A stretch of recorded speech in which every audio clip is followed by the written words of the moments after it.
The rescued boys are given a full medical evaluation at a local hospital in Thailand. Dr. Robert Glatter is an emergency physician at New York's Lenox Hill Hospital. He's trained to conduct exams in similar circumstances. Good morning. Nice to have you back at the table again. My pleasure. Let's talk about the lack of sunlight for over 2 weeks. Right. What does that do to you when you haven't seen sunlight?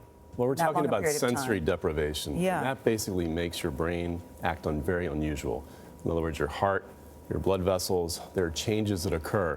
But ultimately, without specific areas of the brain that are perfused with blood, you start to hallucinate, you see things, you hear things. You can't really have a sense of who you are and also others around you.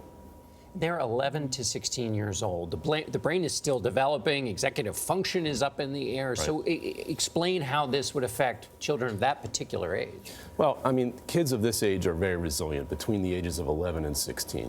So they have a lot of reserve in their heart, their blood vessels. They're able to sustain and withstand stress. So in other words, their reserve keeps them going through this. And part of this reserve is actually in their fat stores, because what they have are lots of brown fat, and this is metabolically active fat, allowing them to generate heat, because this is exactly what they need to stay alive, and so we should understand that. Different from white fat, which is not metabolically active. We hear now that as these boys are at the hospital, they're being kept in some isolation from family because they're worried about infection. What types of infection? Well, in general, the thing they're mainly concerned of is leptospirosis. This is a disease found in caves, and ultimately it's transmitted through the urine of bats and the dropping of bats and also rodents. But the problem is that the incubation can be up to 3 weeks. So a 1 to 2 day quarantine period really wouldn't be sufficient. So in my mind, I think really the psychological effects are really more severe at this point. So infection would be less. No, but wouldn't you want to be with your parents immediately and getting them Absolutely. to hug you? Yes. Right, and this is so critical. I think that the children need to be hugged. Love is so important. Support. They have to understand that their parents are here for them. Yeah. Certainly the divers are there, and they've been an incredible and immense support of love and comfort as well, but it's that unit of parents and family that are so key. Well, the parents have been sending notes to them to say, Mommy's here, we're waiting for you. And the kids, on the other hand, are sending notes back to their parents to say, don't worry about me, I'm fine, all is okay.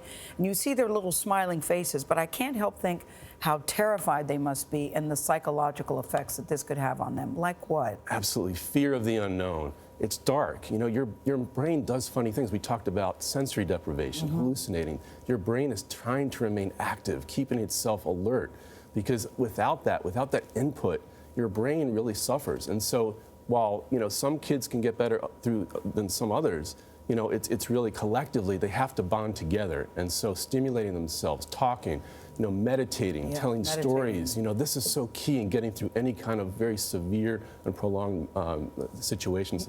You must be very encouraged, though, as a doctor, by what you're seeing so far. Absolutely, very encouraged. And you know, it's a credit to their strength, their conditioning. These kids are in incredible physical condition, but also mental condition. And we can see that from their outcomes. Well, Dr. Glatter, we've been following every detail, and you just told us so much new information that was really helpful. Thank you so much. My pleasure. Thank you. I appreciate it.